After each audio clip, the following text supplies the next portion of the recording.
We have, cityscapes, and we have city furniture, and there's cars and motorbikes and road signs and park benches, and you can swim into an apartment with a bedroom and a kitchen and a living room. And Off Gassing, a scuba podcast with host Nick Hogel.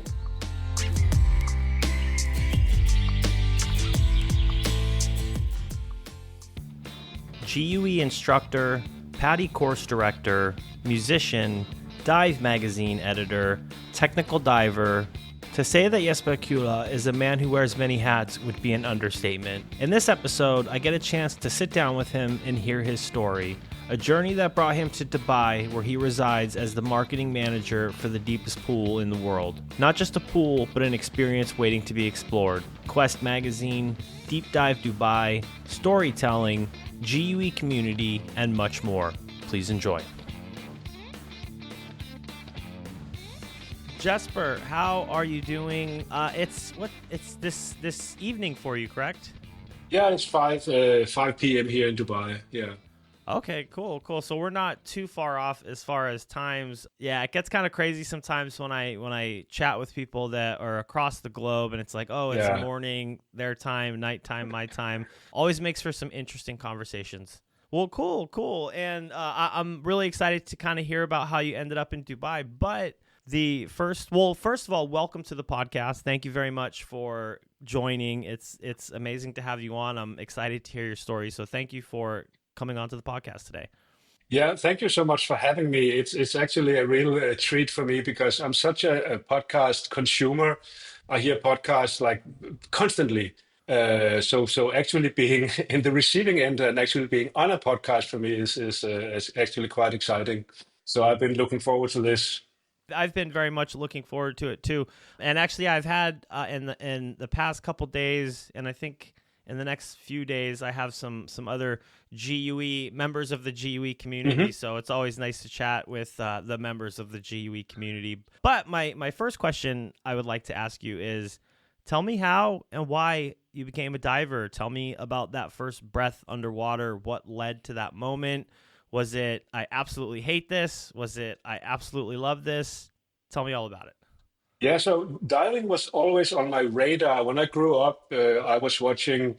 I was watching Cousteau I grew up in Denmark, and we were watching a German version of the Cousteau series. It was called Geheimnisse des Meeres, which is translates to the secret of the ocean. And this was, as far as I remember, it's like every Saturday they would air an episode of this, and I absolutely loved it. It was the coolest thing ever.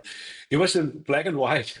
I mean, in the 70s, we didn't even have a color television, but I was devouring these episodes, and I was always fascinated by diving, but for some reason it didn't seem like something that I could participate in. I knew that there was a club community in Denmark, but I also knew it was quite hard and difficult, and you have to invest in equipment, and a lot of people were failing these classes. So for some reason, it never really occurred to me that it was something that I could do. And long story short, after graduating high school and all that, I was a professional musician for many years. I was playing and teaching music, and a friend of mine just told me about this PADI course that he just did, and I didn't know what PADI was, but it turned out that this was the first PADI center that opened in Copenhagen in the early 90s. And he did this open water course in like a week, and he was a diver. And I was like, man, I want to do this. But I couldn't afford it because at this point I was studying music and I didn't really have enough money to pay for this course and buy equipment. But long story short, I became a member of a band that actually started to make some money. And all those money that I made went towards this dive course that I did. And what happened was quite miraculous because when I did my first breath of scuba underwater, I immediately fell in love with the activity, and I basically decided then and there, this is what I want to do. I was looking at the instructor and was like, I want to be that guy. I want to teach scuba diving. And year later, I became a dive master, and another year later, became a PADI instructor, and I started working for that dive center. And slowly, the diving career kind of took over my musician career, and throughout the 90s, I ended up as a PADI Course Director. And at that point, I completely stopped my music career, and diving kind of took over. So it literally changed my life, and when I did my first breath of scuba underwater. Just curious, as a musician, what instrument did you play? Yeah, so I'm a bass player, and I still play. I still keep up my chops, and I still practice a little bit, but I don't play professionally anymore. But I'm still a musician in my deepest soul. I, Yeah, I, yeah. I, I identify as a musician also. No, that's awesome. I feel like it's one of those things like even if you step away from it, you really never Yeah, step away from yeah, it, right? Like yeah. it's always something that's kind of at your core. Just another thing, just curious, is there any music out there that we could like that's available to listen to that you put out? Yeah, because I grew up in a family of musicians, and my dad was a quite well-known musician in Denmark. He wrote a lot of children's songs, and I mean that's still he's still the. I mean, you can grab any Danish person and ask him about what songs they grew up singing in their childhood, and they would know his stuff. And I used to play a lot on a lot of these records that he did, and we did TV shows and stuff like that. So throughout the 80s and the 90s, I was quite involved in supporting him as a leader of his band. But this is mostly for children, and so it's not really an international, but very, very Danish, and very well known amongst the Danish community. Okay, okay. That's pretty cool. I've had a few other people on the podcast that have played or are musicians because like I said, I Yeah. think it's kind of something that never really goes away. But no, that's a pretty cool background. It's kind of wild you went from a musician to diver and fell into the community. And I mean, obviously, like you were saying, you knew that as soon as you took that first class, you wanted to become an instructor. How was it going from basically I'm taking classes for myself, now I'm teaching classes? How was that transition for you? Because I know it could be kind of different for everybody. So there's one aspect of this that's quite a personal journey that seems to be the case for me. Every time I start doing something, I always end up teaching it. I always end up as an instructor, and this is something that I through the years have learned to kind of understand that that's my process of being of really understanding something. I don't really understand anything until I start teaching it. Same thing with music. I ended up teaching music on quite a high level. I taught at the conservatory in Copenhagen, and the same thing with diving. As soon as I start getting an interest in something, I want to be as good as it as possible. And the way I become good at something is to start teaching it. So it's a very personal and very egotistical endeavor in a way, because it's kind of for me to learn and process stuff. And diving is a fantastic activity because it has so many different aspects. There's the whole physical, motorical kind of learning how to deal with this foreign element, and master trim and buoyancy and all that. And then there's a whole academic part of diving. I mean, I didn't really understand gradient factors or M values and stuff like that until I started teaching technical diving. I knew it, and I've read all this information and consumed that all information, but really understanding it, I didn't really master this information until I had to, because I had to explain it. I had to explain it in different ways to different people that understood it in different ways. And that's my learning process is to kind of process the information in a way that is teachable, if that makes sense. That makes absolute sense. I completely agree. I think you kind of hear that a lot too. Sometimes if you really want to get to know something, try to teach it. And Yeah. I even remember one of my not earliest memories, but being a kid, we had this project and it was basically saying, hey, try to explain to somebody how to make a peanut butter and jelly sandwich, but they don't know what bread is. They don't know what a knife is. They don't know what peanut butter and jelly are. And then you like kind of start looking at things in a different way, and it makes you understand it more. So no, I completely agree, especially with the technical aspect of it, because I'm just a technical student myself. I became a PADI open water instructor, and Hmm. I definitely felt that there was things that I was learning from the different side of it that I really didn't quite pick up on after I took the, open water course or the advanced course. Yeah. But let me ask you this. So when you started venturing into the technical side of it, were you already a course director at that point? When did you reach the technical side of it? Yeah, that actually was exactly when I became a course director in 99, which is 25 years ago. And exactly at the same time, I started the technical diving career, if you want to call it that. But there's one aspect of my professional life as a diver that's missing here, and that's my background as an editor. Because in '99 I started as a assistant editor of the Scandinavian dive magazine Dök. Shortly after that, I took over as the editor in chief. So throughout the early thousands and up until I moved to Dubai, that was what I did professionally.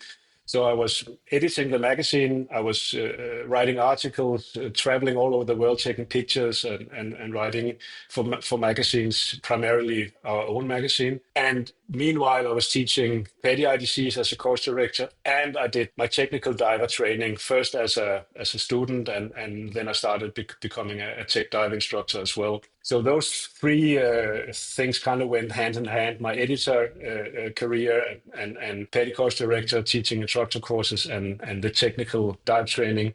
And in the beginning, I didn't really enjoy the technical diving. It was kind of something that I felt that I had to do. I was quite visible in the Scandinavian dive community as a magazine editor and as a course director, and it kind of felt like something that someone like me should be doing. I didn't really enjoy it. It was the early courses that we did.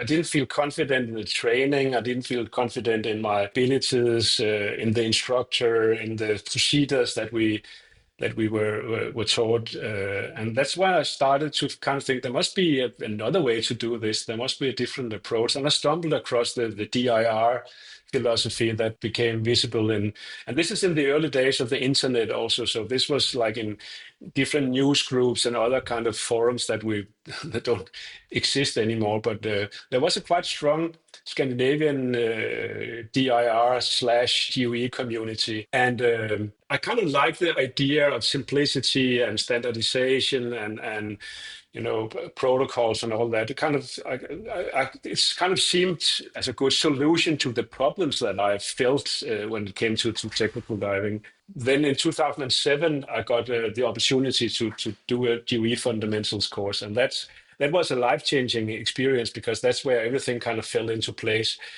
I was like, okay, now I get it. I've been reading about DIR and GUE for, years and years and years, and I had the old fundamentals manual kind of literally under my pillow. I was kind of sleeping on it, but not until I did the course I actually kind of understood how everything fitted together. So I just took a fundamentals course last Yeah, year in yeah, October. It's funny because I felt going into it, I'm like, yeah, I know my stuff, right? Like I know quite a bit. And then I took the yeah, course and literally I was like, do I know anything? yeah, And yeah, granted, I felt like I didn't do too bad, but no, it's funny because I do remember because I was a recreational diver, obviously like you, I was a recreational diver for quite a while. And going into the technical side of it, I was like, okay, I feel like it's something I should, at least try and look into this. And I liked the fact that when I started doing it, like you were saying, the simplicity of it, it's like, okay, I'm sure there's pictures of me out there somewhere where it's kind of, I wasn't going to say I was the Christmas tree diver, but it's like, no, okay, I need all this stuff with me, right? And then it's like, no, you need to only bring what you need, and yeah, and it, exactly, yeah, yeah. changing that mindset is a huge thing. But I'd like to actually bring it back just a little bit. So you became editor in chief for the Hmm. magazine. Did Yeah. you always have a passion for writing and telling stories? Is that kind of how you got into that side of it? This is an excellent question, and it's still funny for me to kind of talk about this because the way it happened was In the beginning, the magazine was actually published by a German publisher that also did published dive magazines in Germany. And to save money, sometimes they would translate German articles and basically run exactly the same article in the Scandinavian version, and sometimes they would even forget to translate it. So there were all of a sudden you were browsing through the magazine, and then there was a page in German, and and as a diver, as a consumer of dive media, I was so annoyed with this. So I approached the editorial staff at this point and said, "Listen, you got to do better than this. This is not." And then they said, you want a job?" And I was like, "No, not really. I've never written anything. So yeah, but can you? You're a course director, so you should have some knowledge about diving." I said yes, and then they asked me to write an article about winter diving, like cold water diving, and I did. And it was published exactly as I wrote it. They didn't change anything at all, not even a comma. And when I read it in the magazine, I saw my article in the magazine. I was like, okay, in that case, I can write. So, and I have a knack for kind of shaping a story, or kind of understanding how to kind of build a narrative, probably from my teaching experience, and even if I've been mainly been teaching music, there's some kind of similarity between explaining stuff, I guess, that just seemed to fall naturally to me when I combine that with something that I'm interested in and have a passion for. So I basically started without any journalistic background whatsoever. And then I had to learn how to take pictures underwater, because I have never been interested in that. Not even on land. I was never a photographer on land. So my whole photography background is from underwater. I've taken, 90% of all the images I've taken in my life are underwater, probably more than that. So that's something that I had to learn. I'm still trying to learn, to be honest. I started with Nicolas on film, and kind of went through the whole digital learning experience up until now. So writing is something that I've always kind of felt that I enjoyed, but I think it's a little bit different writing for yourself and then writing, and it's like, okay, this is going to be released to the public, Yeah. right? So the thing that I kind of always get into, I guess maybe I get into my own head where I'm like, okay, I want to write a story, or, I just went and did this trip. I would like to write something about the trip and maybe post it on a forum or my Facebook, just somewhere. I mean, there's a lot of places where you can post stories these days. And the thing that I always run into is I'll write it and, like the old days, crumple it up, throw it in the trash. I don't really like that. Write it, crumple it up, throw it in the trash. I don't really like that. Do you ever have that sort of thing, or is it just kind of like, I'm going to write it and it's going to go out there regardless of what people think? Like, how do you kind of get past that, or do you even have that? One thing that you learn as an editor is that your whole life is about deadlines. And it's not only, I mean, you have to write an editorial for the next magazine, and you have to make sure that all the contributors are submitting the material, and you have to chase images that are not there. So having a deadline is the key for me, because I know it has to be finished. I mean, because it literally, I mean, especially in the old days where we were, now I'm still editing magazines, but they're not printed anymore. So it's a little bit of a different if you are living in the digital domain, because you can always change things, you can always update it. But back in the day when we were doing printed magazines, I mean, if it was not finished, then it would be I mean, the subscribers would not get it in time, and that would be, a problem. So deadlines is the key. If I have a deadline and I know it has to be finished on that day, I'm pretty good at structuring the writing process. And I don't know why it is that, because it comes fairly easy to me for some reason. I usually have even before I start writing, I usually have a pretty good idea of where I want to go. And I do a lot of editing on myself also, and change things around. And I would never be able to do anything on a typewriter or even handwritten. So the computer is a very integral part of the way I work because I can edit stuff and move stuff around and delete it, or the way you work with a digital medium. But I guess now also, since I've been as an editor, you don't really write that much. You mostly edit people's articles. And that is a very meaningful learning experience because you kind of get a good sense of what works and what does not work and why and how to fix it.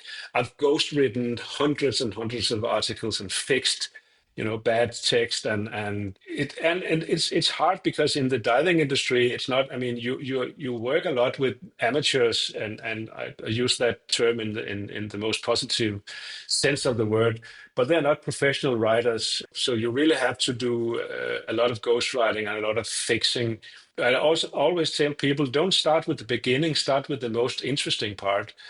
A lot of inexperienced writers, they think that they have to be very true to the chronology. They say that they do a dive trip story. And so, yeah, we landed at the airport, and then we went to the hotel, and then we went to the dive boat, then we did the first dive, and then we did the second. So they're basically glorifying their logbook. And that's a super boring story. So I would go to what was the most important and the most. I mean, what was start with the best dive, and even if that happened on the last day, nobody cares. I mean, because that's kind of what you want to expose. So reading a lot of articles and fixing a lot of articles is probably what has the biggest reason why I'm a quite good writer now. As an editor, and you've been in the industry for quite a while, what are your thoughts on this new wave of AI and chat GPT? Is it something that you agree? I'll be honest, it's something that I've thought about using, and I feel like I should, because I write all of my intros for the podcast, and I was like, man, AI would probably be a little bit easier to use. Something, just input the data and see what it comes out with. But I have not yet, but what are your thoughts on the AI chat GPT? And is that something that you can see easily when you're editing, like, this is AI, this is chat GPT, this isn't written by somebody? Yeah, so I mean, obviously, this is an area of our life, our digital reality that is changing like super fast. I'm using it daily, to be honest. In my day job, I do a lot of copywriting for Deep Dive Dubai, which we can come back to later. I'm using this tool like constantly. If someone is sending me a text for whatever, and it's poorly written, I'm like, why on earth are you not using this tool that we have now that will make sure that at least the spelling is and the context and it's correct, and there's some kind of consistency to the spelling or the terminology. And what we are all learning now is prompting. I mean, the art of giving the right input to these tools. And if people are using it correctly, then it can produce fantastic results. I do see sometimes I'm getting a lot of emails from all over the world. Again, in my day job in Deep Dive Dubai, where I can see that the original mail is created with a GPT. And then when I start to have a conversation with them, they are almost not able to write a single word in English. So to answer your question, yes, sometimes I can really see when it's when the AI is used. But I recently upgraded my whole Apple ecosphere, and now the AI tools, or Apple Intelligence as they call it, are deeply integrated in the platform, and I find that very useful and very convenient. So yes, I'm using it all the time, and we just have to kind of learn how to use it in the right way. But that same thing goes for, I mean, when we went from the typewriter to using, WordPerfect or whatever the first computer-based writing tools were, or even something as simple as spell check. I still see people sending me stuff that is not even spell check, which is something that Word could do like 20 years ago. So for me, it's a tool that we should definitely use, but also we have to learn to use it in the right way, which is the same thing for all new tools. Yeah, no, I like that because I guess depending on who I'm speaking to, I'm, a fairly new diver. I started diving in 2016, 2017. So, I mean, there's some Yeah. years there, but depending on who I'm speaking to, it's like, okay, I'm a newer diver, and I felt like in the age that I started diving, there was all this technology available, and then I'll speak to other divers who are like, oh, the technology's bad, don't use the technology, and it's kind of a hard thing for me to deal with sometimes, because I'm like, well, why wouldn't you use it? Why wouldn't you use the technology when it makes things easier, essentially? So no, it's just I'm always kind of curious asking about that, and it's something I definitely need to jump on the ball and start using it a little bit more, because it would make things a little bit easier. But back to the so you took your first fundamentals course. At that point in time, well, tell me a little bit about it. Tell me what was the highlights of it? Did it change the way you were thinking at the time? Did it change just your diving? Can you tell me a little bit about actually taking the going through the fundamentals course? Yeah, that's an excellent question, because it was a little bit of a frustrating period those years after the fundamentals, because I was still an active. I was still teaching PADI instructor courses actively, and I was traveling also, combining the backplate harness, long hose configuration with those other activities were a little bit complicated. So I kind of have to switch between those different approaches for a couple of years until I went full GUE a couple of years later. But to answer your question, the reason why I kind of felt that everything fell into place was basically the fact that I think to call GUE a holistic system is a little bit of a buzzword, because holistic is kind of what is that? But it is the best way to describe it, because all the parts fit together in a coherent way. You'll see this if you start doing further training beyond the fundamentals. If you do cave training or Tech 1, that everything is kind of reverse engineered from those more aggressive kind of dives. The beginning with the end in mind mindset, and the fact that people have been doing some very aggressive and very successful exploration dives, like hundreds or I mean, not hundreds, but several kilometers inside caves or deep wrecks, using these techniques and using these principles is what makes this so powerful. It's not made by lawyers or course designers that is just kind of sitting at a desk and thinking of courses. It's based on what actually works and what makes sense in a real diving environment.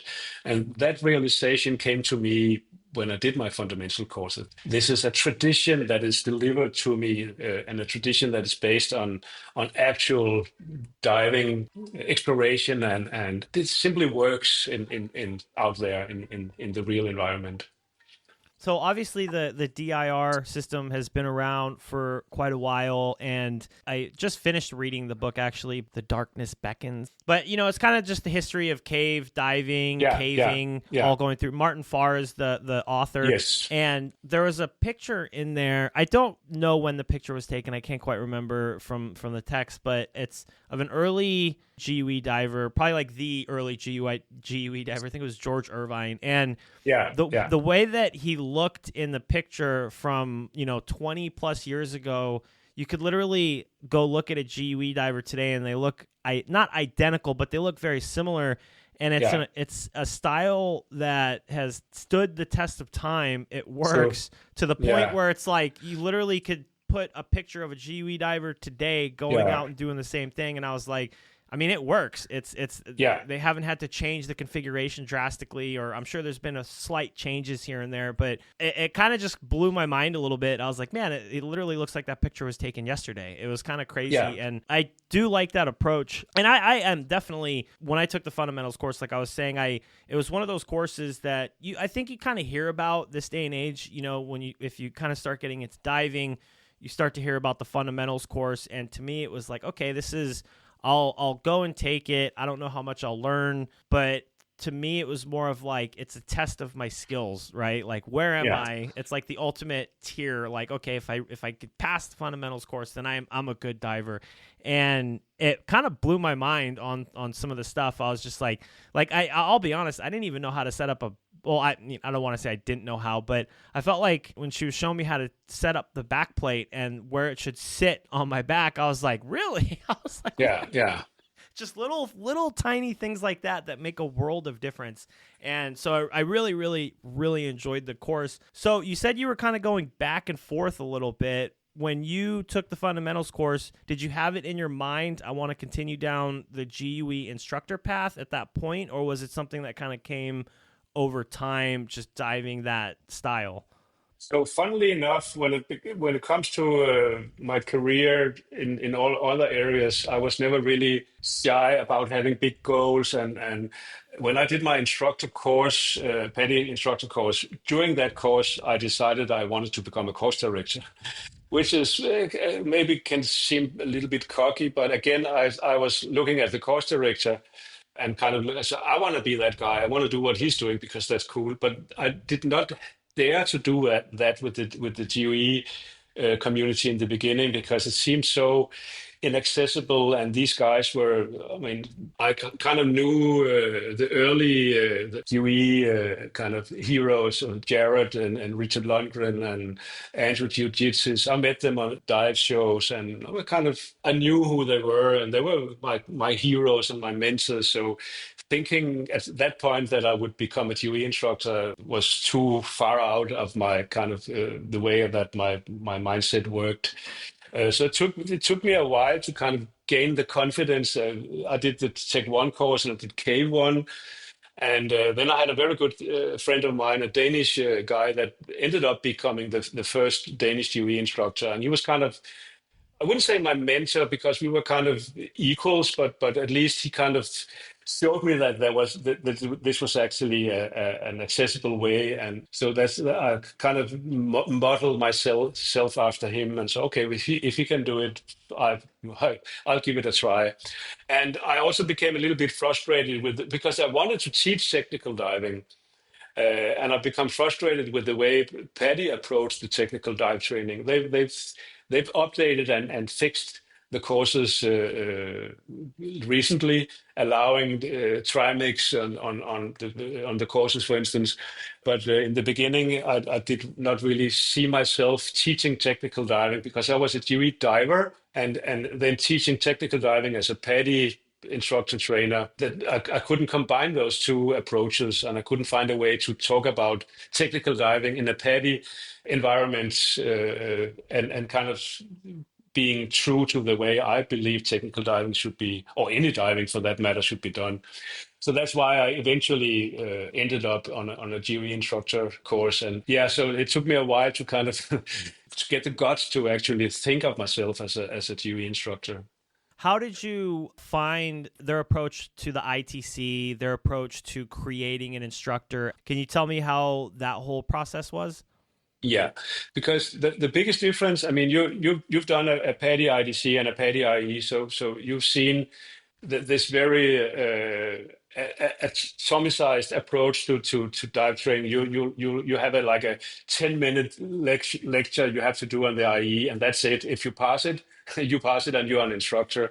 Becoming a GUE instructor, you have to end up teaching a course in real time with real students, and that's a massive difference because as an instructor trainer for 25 years, I know that the most important thing, the most important aspect of being an instructor is time management. Being aware that, I mean, you have a certain amount of skills that you have to do in a certain amount of time, but the boat is leaving or the sun is setting or the swimming pool is closing or, I mean, there's so many aspects of the whole logistical handling of any dive course that is all about time management. And unless you teach a course in real time with an instructor examiner kind of, as a fly on the wall, you're never going to become a GUE instructor. So that's why there's a massive difference between the way PADI approaches instructor training and GUE approaches instructor training. So it's the teaching a real course with real students in real time. That's the main difference. As you're going through, continuing on down now the new instructor path, I don't know how much longer you stayed a course director or if you're still active, but as you're going down, continuing to be an instructor, I'm assuming the editing was just kind of parallel. You're both equally just editing, instructing, I'm assuming? Yeah, so there's a big career change here that we need to address also because in 2015, Jared Jablonski approached me and asked me if I was interested in moving to Dubai. And that's why my whole life in Denmark as a magazine editor and as a course director and I was kind of trying to build up a GUE community as well. But I was the only Danish GUE instructor at that point, so I was struggling to kind of build that momentum. But that whole situation changed completely when I was offered the position at Deep Dive Dubai. So I moved to Dubai in 2015, and shortly after, my wife moved here, and we've been here since then for almost 9.5 years. So I left the Danish dive magazine, but shortly after that, or a few years later, I actually took over editing the GUE magazine Quest. So I do that in my spare time or in the weekends, and then during the day I work at Deep Dive Dubai. I'm in charge of marketing, and I do a lot of copywriting, a lot of editing, a lot of imagery, video. I dive with the media people, influencers, celebrities, press contact, and manage the whole thing. But I'm also the course director at Deep Dive Dubai. We are a PADI facility, so I function as a mentor for all the PADI instructors, and I even teach GUE courses as well. So I have a quite big variety of functions that I do at Deep Dive Dubai. So when you were approached to go to Dubai, had you been to Dubai previously, or was it just kind of No, like did you get a chance to visit before you made the move, yeah, or you were I just did. like, okay, let's just do it? No, they flew me down for a job interview a couple of months before, and that was my first trip to Dubai. And I had no idea what Deep Dive Dubai was, and for many years, no one had any idea because it was a secret project from 2015 when I did my job interview and until 2021. That's where we opened officially. This was a secret, and everybody that walked into the door had to sign NDAs, and everything was hush hush. And even my friends in Denmark were like, "So, what are you doing in Dubai?" I said, "Yeah, I cannot really tell you. It's but is it? Are you still diving? Yeah, it's diving related." But everything was a secret, so that was a weird situation to be, head of marketing for a facility that was a that was a secret. But that all changed when we opened in 2001, and now it's a completely different situation. So just for the listeners out there that might not, I think many people know about Deep Dive Dubai. I do want to say it's the deepest pool in the world, correct? Yeah. Yeah, tell us a little bit about what you can expect if you go there to do a dive, or if you want to go there and do a dive. Just tell me a little bit about the facility. Yeah, absolutely. I mean, the whole idea was for the developers of the facility wanted to build a facility for freediving training, and then they looked at the pools in Europe. We have there's a couple of deep pools in Europe, in Belgium and in Italy and in Poland, and the second deepest one is in Poland, 45 meters. But all the deep pools in Europe are pools in the original sense of the word, square white tiles, chlorinated water, not a lot of interesting exploration opportunities inside the pool.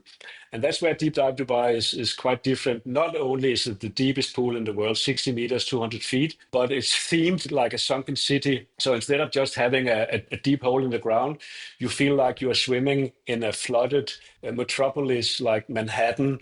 So we have cityscapes, and we have city furniture, and there's cars and motorbikes and road signs and park benches, and you can swim into an apartment with a bedroom and a kitchen and a living room, and there's musical instruments. There's different areas to explore. So it's a quite dynamic and interesting environment. And you've probably seen divers; they don't need much more than a shopping cart in the water in the ocean to feel that something is interesting to explore. But Deep Dive Dubai kind of takes that to another level. So it's a very very exciting and dynamic environment, and it changes all the time. We have the ability to move in new props and take props out. We can move cars and motorbikes around, and we take stuff out for repair, and we put other stuff in, and so it's changing all the time. So it's quite exciting. And I'm just curious because I know, working at a shop that had a pool. My parents used to have a pool. The maintenance that goes into keeping up a pool. Tell me a little bit about that side. Like that's got to be quite daunting because it's so big to keep everything kind of clean and polished. I would assume. I mean, I don't know. No, that's an excellent question, and you are right on the money because that's a big challenge. And it's also been a learning experience for us over the years. There are certain materials that we cannot have in the pool because we have cameras and we have lights and we have radio, so we have speakers, hydrophones. So we have current, not moving water, but electrical currents in the water. So essentially, deep dive Dubai is one big battery, and that means there's a lot of galvanic corrosion going on. And this is something we learned over the years that the only metal we can have is marine grade stainless steel. And also compared to a normal pool, you basically only have one material, and that's the white tiles. We have so many different materials that interact not only with the corrosion, but also basically just like silt and dust, and we have bricks and we have concrete, and we have different composite materials, and so we have to vacuum quite a lot, and we also have a very advanced filter system. We have 14 million liters of water, and all those 14 million liters are filtered through the filter system 4 times a day. So every 6 hours, every liter of water is going through the filter system. So it's a huge technological challenge to keep it clean and have good clarity and quality of water. So as far as the diving, someone coming in and diving there, obviously depending on the depth they could go, obviously depends on their certification, but can Yeah. any level of diver from open water on go and do a dive at Deep Dive Dubai?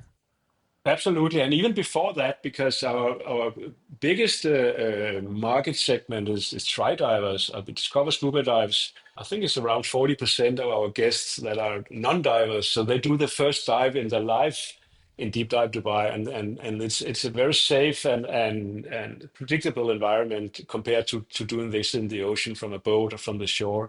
So we have a lot of people that basically doing the first dive in their life and probably also the last because they kind of cross it off the bucket list and next day they do a skydive in Dubai or they go to do a desert safari or there's so much going on in Dubai. There's so many activities tourists can enjoy. So we are kind of one of the bucket list items that you have to do. And that's where the tri dives come in. We also have snorkelers, we have free divers, we have, certified divers doing guided dives to the level of the certification, technical divers doing training. It's a perfect training environment for tech diving because a lot of this of being a tech diver is about being comfortable doing ascents and being comfortable in mid water, and it's a great place to learn. And obviously, free divers, even if the world elite of free divers are able to go considerably deeper than 60 meters, for most free divers, 60 meters is quite challenging actually. So a lot of free divers are using Deep Dive Dubai as a good alternative to go to the Blue Hole in Dahab or Belize, which is kind of the other favorite areas that the free divers usually go to. I'm not a freediving expert, but I wouldn't think that many people are going to 60 meters when they're freediving. I'm sure there's No. quite a few people, but in the whole picture, I would assume that number is quite small because that's pretty deep. I mean, there's not even many divers. Well, I guess this day and age, but not many actual open circuit divers going to 60 meters, right? Like most people No. are staying that 30 and above. So, and then I'd like to chat a little bit more about the Quest magazine. So you took that over. How did you find that coming from your last editing job? Were there any major differences or any challenges doing that, or was it kind of similar work, just different stories? I guess the biggest difference is the business model because when I used to work for the Danish magazines, that was a competitive environment. We were basically competing for having subscribers and selling copies at the newsstands. And that became increasingly more and more difficult. Printing cost and distribution costs were always an issue. Quest is a lot different because that's a member magazine. So it's basically if you're a GUE member, it's a perk. You have access to the magazine. It's digital, so we are not printing it. So we don't have any expenses for printing, and we also not we don't have a large carbon footprint because we're not moving physical atoms. We're just moving bits in the digital space. So I guess that's the biggest difference, but also the fact that since I'm only doing the magazine for Quest members, sorry, for GUE members, then I have a pretty well-defined reader audience. I kind of know exactly who they are and what they're interested in and what they're not interested in. And so it's in a way, it's quite easy to select stories, to select material, because I'm basically just feeding the membership. We do have another magazine, In Depth, edited by Michael Menduno, and that's a broader magazine that goes kind of to a wider audience outside the membership. And I work quite closely with Michael to kind of make sure that we are covering those two bases in a nice, coherent way. So I would say, to answer your question, the biggest difference is that I know my audience quite well, and I don't have to compete because it's a member magazine, and we're not competing on newsstands. We're not competing with other dive magazines. It's a very well defined audience. Just with the new changes that just recently happened, can I get your kind of pick your brain a little bit about your thoughts on the new standards that just came out for GUE? You mean with the new fund with the new CCR fundamentals, or Just kind of in what kind of? general, I know that Yeah, there was the fundamentals course changed a little bit. It kind of got spread out. super happy to talk about it. I've been part of that process, and I've been on the sideline as well, and so I think it's a logical step in the right direction, and one of the major components of this is that we are also launching a very advanced and sophisticated e-learning platform that's going to be part of this whole new rollout of the new courses. So now we have Performance Diver as the first step, which is an easier, more accessible entry point to the GUE ecosystem, and then we build on top of that the fundamentals, and then the fundamentals of tech is the end of those three courses, and the technical fundamentals is going to be pretty much similar to what we have now. You pass your fundamentals with a tech pass, which basically says that you are ready for either K1 or Tech 1. And also now, which is quite exciting, now we have a fundamentals of CCR, which is a completely new concept. And I was part of the instructor training, because the first instructor course for the new CCR instructors happened here in Dubai was in October, a couple of months ago. So I was part of that new batch of CCR instructors that's going to be developed over the next couple of months. So that's quite exciting, and that basically means that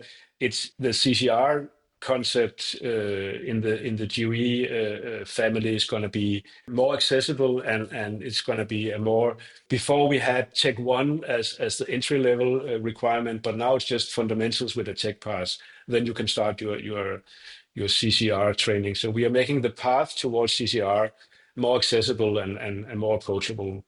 And then just a last couple of questions for you before I let you go. So I'm just curious, somebody that has had quite a lengthy career in diving, I'm assuming you've been to quite a few places. You kind of have your pick of the litter, essentially. What is a fun dive for you? So if you had just some time off and you're like, hey, I want to go here, do you like the cold water environments? Do you like the warm water? Or you just want to do a deep dive Dubai dive? Like, I'm just kind of curious, if you had some time and unlimited resource, where would you go and what would you do? So what has happened to me after being in Dubai for so long is that no, I don't really enjoy cold water anymore. No, I prefer warm water diving. We have quite a nice technical diving area here in the UAE on the east coast of the peninsula. We go quite regularly there to dive rigs in the 70 to 110 meter range. So I do that on my days off. I'm doing one on Saturday, for instance. So I do that quite a lot locally. One thing I really miss that I used to do quite a lot before COVID was going to like Indonesia or anywhere in the Coral Triangle and do mock diving, like macro photography. That's something that I really miss. For some reason, I haven't done it for quite a while. It's been wreck exploration locally or in the Red Sea. So I would say that's something that I really miss doing, and that I hope to be able to do sometime in next year. This is something that my wife enjoys doing as well. So we are trying to get maybe to Bali or Lembe Strait or some area like that to do some mock diving. Oh, awesome. Yeah, both amazing destinations. I've been to Yeah. Lembe a while back, 2018, and then I was just in Bali in Ahmed, which has some pretty awesome muck diving over Yeah, there yeah, as well. yeah, yeah, yeah. So awesome. And then my last question for you before I let you go. So you have been in the instructor teaching role for quite some time. You have quite a bit of experience. Somebody that wants to get into instructing, whether it be, an open water recreational instructor, or they want to go into the technical side of it, they just want to get into the teaching side of it. What is the best piece of advice that you could give for future instructors? It's very simple. Go out and dive, get experience, do as many different dives as possible, but also be a sponge. I mean, read all you can about diving, check out YouTube, listen to podcasts, obviously, get as much information as possible. I've always been my basic concept has always been there's no information about diving that's not interesting. So you just have to absorb as much information as possible and do as many dives as possible. That's why GUE has quantified this experience dive concept, where you have to do at least 25 dives between courses to get experience, and also you have to do a certain amount of dives every 3 years to kind of maintain your certificate, even more as an instructor. It's the experience, it's what you do between courses that is important. And if you want to become an instructor, you better have some stories to tell. You better have some experiences that you can share with your students. That's the key to becoming an instructor: knowledge and experience. Amazing. Well, Jesper, I absolutely appreciate you coming on to the podcast. This has been amazing to hear about your journey. So thank you very much. And I hope to make it out to Deep Dive Dubai one day. I definitely have to make it out there and check it out. I see it all the time, and I'm just like, man, that would be such an amazing place to go. So I hope I can make it out and visit sometime. No, you're welcome, and it was fun. It's not always that you have a chance to talk about yourself for an hour, so I actually enjoyed it. Thank you very much.